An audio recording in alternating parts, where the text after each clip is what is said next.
Good morning, praise the lord.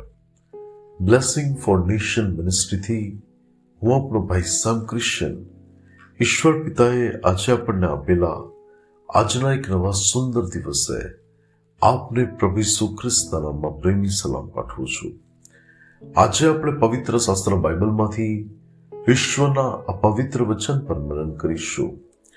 કોરિન્થીયોને બીજો પત્ર તેનો 9મો અધ્યાય તેની 6ઠ્ઠી કલમ.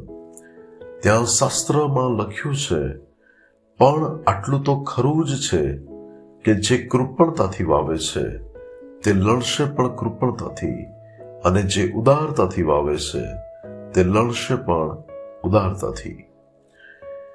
હિન્દી અનુવાદમાં લખ્યું છે, જો થોડા બોતા है वह थोड़ा काटेगा और जो बहुत बोता है वह बहुत काटेगा.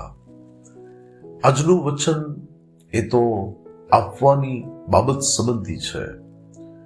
બાઇબલ આપણને એવું કહે છે કે લેવા કરતા આપવામાં વધારે ધન્યતા છે.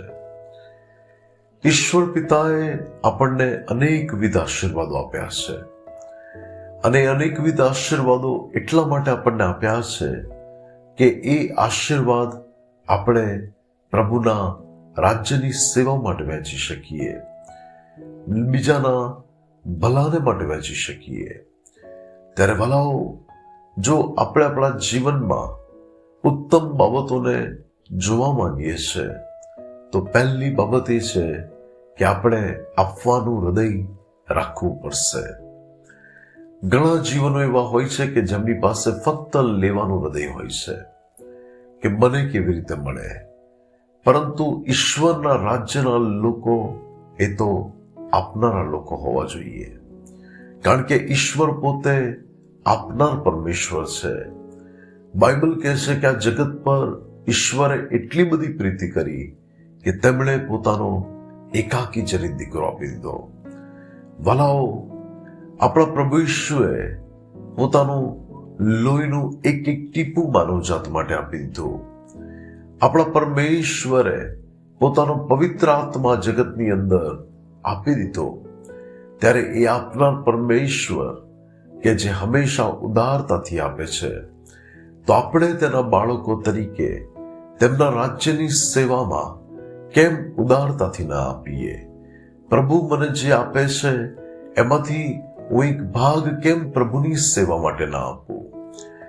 બાઇબલમાં સારફતની વિધવાને તમે જુઓ કે દુકાળના સમયમાં એલિયાએ તેની પાસે ટુકડો રોટલી માંગી, અને તેણે એવી પરિસ્થિતિ હતી કે એના સિવાય એની પાસે બીજું કંઈ નહોતું.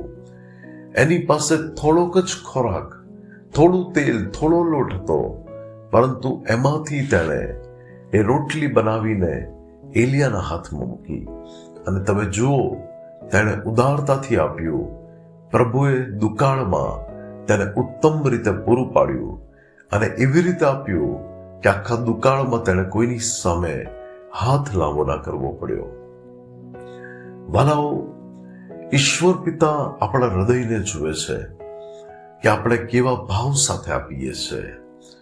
ઘણા બધા લોકો આપવાની જ્યારે બાબત આવે ત્યારે આપવાની બાબતમાં એ સંદેશ તેમના કાનમાં ખંજવાળ લાવે. આપવાની બાબતની અંદર જ તેમને એવું લાગે કે આ સંદેશ મને ના ગમ્યો.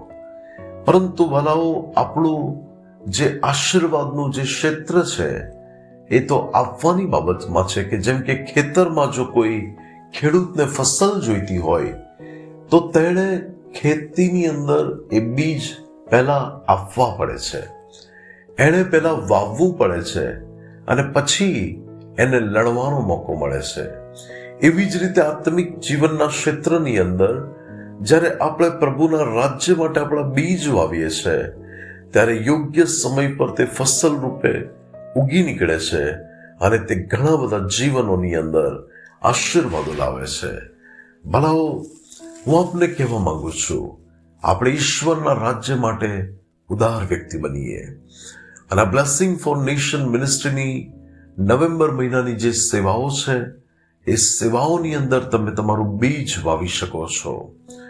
મારે આ 1 થી 2 દિવસમાં અમારા આશ્રમની દીકરીઓને માટે રાશન લેવાનું છે અને તેમને 1 મહિનાનું રાશન જો તમે આપવામાં અમને સહયોગ આપવા માંગતા હોય તો અમે તમને આવકારીએ છીએ.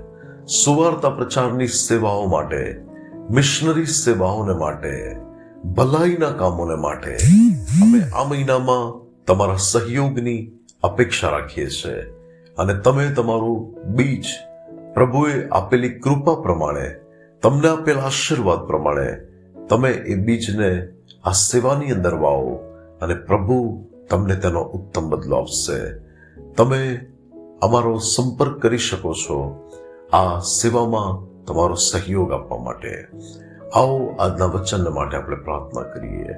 સ્વર્ગમાં અમારા પ્રેમાળ પિતા પરમેશ્વર, અમે પ્રાર્થના કરીએ છીએ કે પ્રભુ તમે અમને આપનારું હૃદય આપો. પિતા, આ સેવાઓનો ઘણો બધો આશીર્વાદ લોકો પ્રાપ્ત કરી રહ્યા છે. પુષ્કળ લોકો આ સંદેશાઓ સાંભળી રહ્યા છે. પુષ્કળ લોકોના જીવનો આ રોજની સેવાઓથી આશીર્વાદિત થયા છે. ત્યારે એવા જીવનોને પ્રભુ તમે સ્પર્શ કરો અને તેમને હૃદય આપો કે તેઓ ઉદારતાથી વાવે અને પિતા તેઓને પુષ્કળ ફસલ લણવાના માટે તમે કૃપા આપો. પ્રભુ, મારી આ મહિનાની જેટલી સેવાઓ છે એ સેવાઓને આશીર્વાદ આપો અને દરેક જરૂરિયાતો તમે પૂરી પાડો. તમારા લોકની પણ દરેક જરૂરિયાત તમે પૂરી પાડો. કોઈ ફાઇનાન્શિયલ ક્રાઇસિસમાં છે તો એના હકમાં તમે અદ્ભુત ચમત્કાર કરો, એવી હું પ્રાર્થના કરું છું. પ્રભુ ઈસુના નામમાં માંગીએ છીએ. આમીન. May God bless you. Have a blessed day. શાલોમ. આપ અમારો સંપર્ક કરી શકો છો અમારા મોબાઈલ નંબર ઉપર 9974754546. અમારો વોટ્સઅપ નંબર છે. આપ અમને મેસેજ કરી શકો છો. અમે તમને ડિટેલ મોકલી આપીશું. God bless you.